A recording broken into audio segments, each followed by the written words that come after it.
Hi everyone, welcome back to the channel. I hope you're all doing well.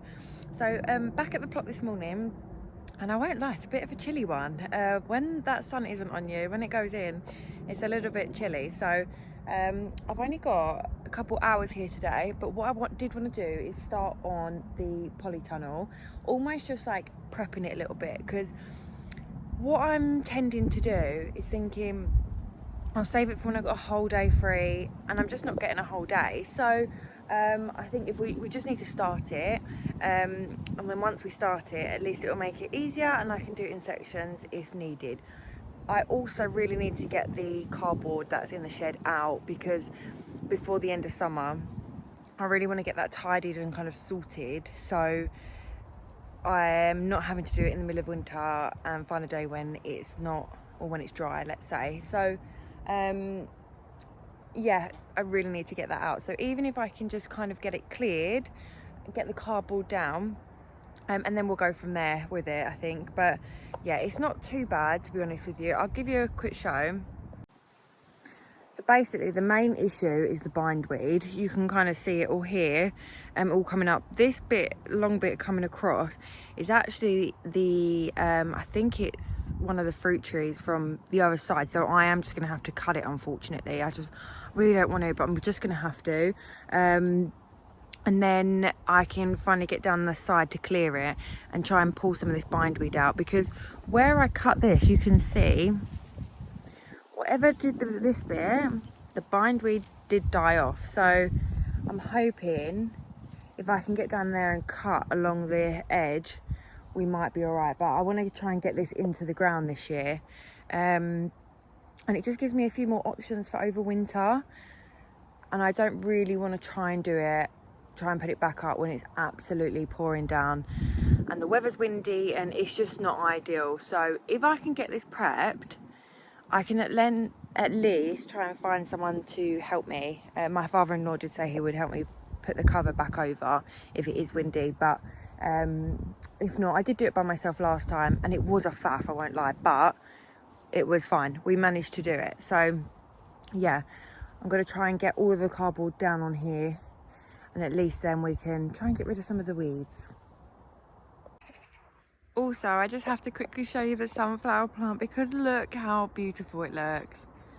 Absolutely stunning. I can't believe how many have come up on these, but I'm just so pleased. We did pick the other one of them, and we've taken all the sunflower seeds out of them, and they're quite bitter actually, but I'm wondering if we roast them with our granola, they might taste a little bit nicer.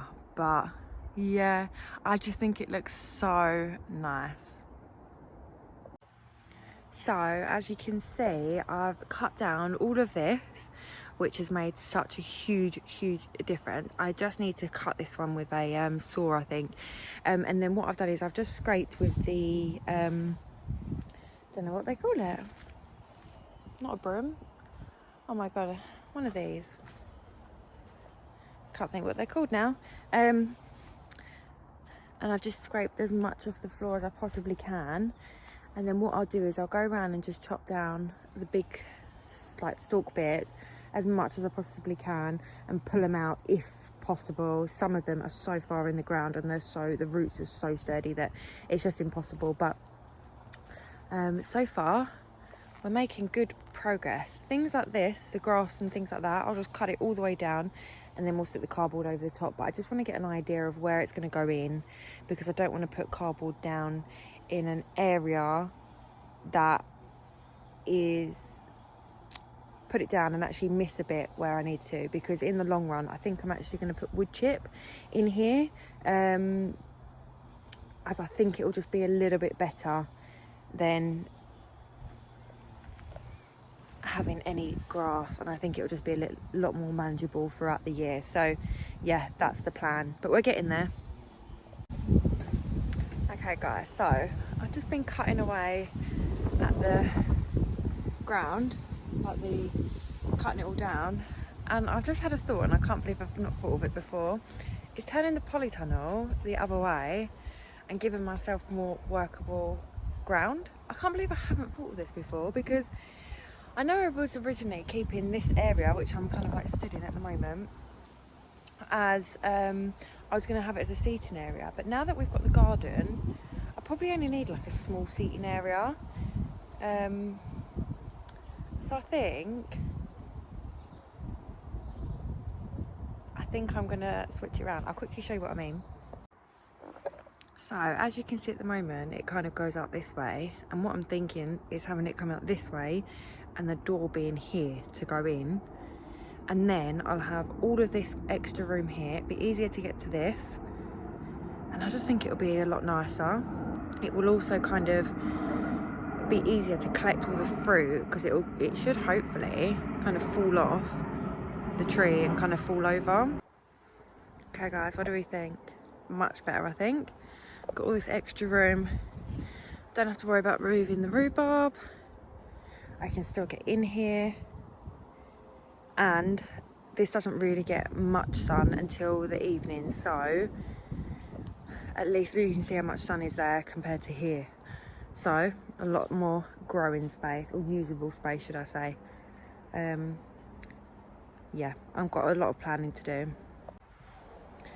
I've got a lot of planning to do really at home, because I really want to make the most of the space next year that I haven't really done this year. And some of the beds are still a little bit too big, so I really need to put together a really good plan of kind of how I'm going to be planting stuff, what needs to go in and out.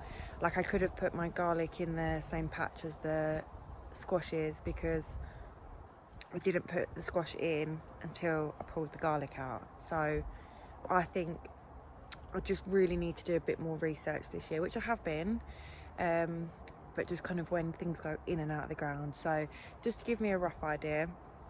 But yeah, I feel like I'm slowly starting to get there now. But what I'm going to do is I'm going to finish this video off here, and then I'm going to be, or just finish this for today, and then I'll be back tomorrow morning. I'm going to get here nice and early, get a couple of bits done because I've got other bits to do tomorrow, but and get all of the cardboard down, get everything a bit more prepped, and then yeah. But I'm really happy I did start on this, because it's made a huge difference already, and it's the worst bit because it looks so bad. It's really hard to kind of get started and think that you don't have the time because there's so much to do. But even if you just do a little bit, just literally cut it down, at least I know now next time I come, that's one job I don't have to do, and it's just going to make it so much easier. So yeah, just don't put off the jobs that you think are big, because actually when you break them down you can get a lot done in tiny little small increments. So yeah, pleased with that. See you tomorrow. Okay, so I'm wearing exactly the same thing, but I promise you we are the next day. So what I'm going to do is I'm just going to clear all of this bit here, and then I've got all of this cardboard, so I'm going to put all of the cardboard just around the area. I'm not going to worry too much about digging into the ground and making sure it's secure, because I will do that in the long run. But what I am debating on doing is getting some stakes like the ones that are on my fruit cage, putting them in and securing the polytunnel to that, and seeing if that helps instead.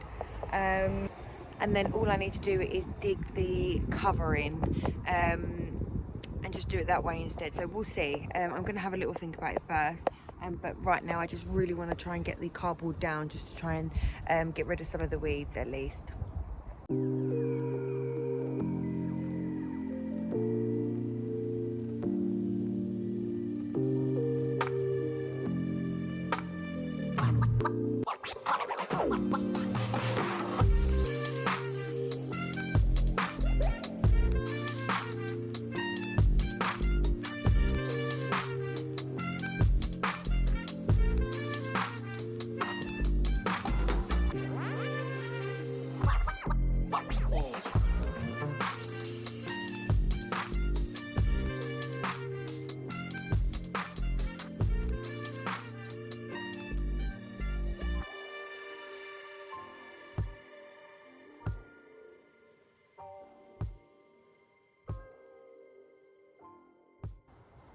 Okay, so I managed to get all the cardboard down. I also did keep all of these rocks, so I'm just going to place them all over just to try and keep it down because it's a little bit windy. And then I think because the ground is actually not very level, I think I'm going to stick stakes in it, and then kind of level it out with wood chip underneath and just keep it a little bit more sturdy, rather than trying to put it in the ground, because then I've got to try and dig at different lengths, and it's just going to be a little bit more difficult. I think I'll obviously dig a little bit once the cover is on, just so I can get some of the cover in the ground, and then I'll fill it with these rocks as well to try and hold it down a little bit more. But we're getting there, guys. I'm really excited to get the polytunnel back up. I just think it's going to make such a difference for winter. I am also hoping that the tree might shade it a little bit from some of the wind, and it might just kind of like hold on to it a little bit better. Okay, so I've put all the rocks on there, so it's nice and secure now. The cardboard isn't going to fly away, so I just need to go home and just see which ones I need to get kind of to go in the ground. What I'm thinking of, because I think I've got one of them, is either getting a stake to go in, like just the ones of what the fruit cage are, or one of these, and get 4, possibly 6 of these, and then put wood into there and then kind of get it to hold it that way. So I need to have a little think, but I think I am going to go with these. I just need to double check the price on them, and I think it will just hold it a little bit better, and just keep it a little bit more secure almost. So because last time the cover was secure to the frame and it pulled the whole frame, so I don't want that happening again, especially if we're going to get the allotment in a better shape. I just don't want it to ruin mine or anyone else's plot. So yeah, I think we're going to stake it in. If the cover goes, it's really not going to do that much damage. Also, I just thought I'd quickly show you this. Somebody on one of the other plots, she's just taken this out and given it to me. So I'm just going to quickly get it in a bigger pot. I did manage to bump into her and just get a little bit more information on it, which was good. So I'm just going to get this in a bigger pot, a bit more compost, give it really good water. And I probably might stick it in the fruit cage for now, so it's got something to climb up at. So I think that's it for today, guys. Thank you so much for watching. I've just quickly gone around and picked the last of the tomatoes, because as of today, I think they're really done. They just really need to come out of the ground now. And I've just given the squash and pumpkin patch, I'm going to call it patch from now on, and archway, a really good cut down of all like the yellow leaves, everything that kind of like dying off, all of the runners just aren't doing anything, because I've had a lot of new pumpkins and squashes starting to come through, so I want to make sure they're getting the most nutrients that they possibly can. And then I just held up some of the ones that are getting a little bit heavy, so they're looking a lot better now. And also one of the roses that I thought was dying, I think it's an autumn flowering rose, so I may take that home with me in a couple of weeks, because my one at home has flowered, because it's a summer flowering rose, and it would be quite nice that once that stops, I've got another one flowering in the garden, so we've got a little bit of colour still left in there. But yeah, I think that's it for today, guys. Thank you so much for watching again. Take care, and happy allotmenting. Bye, guys.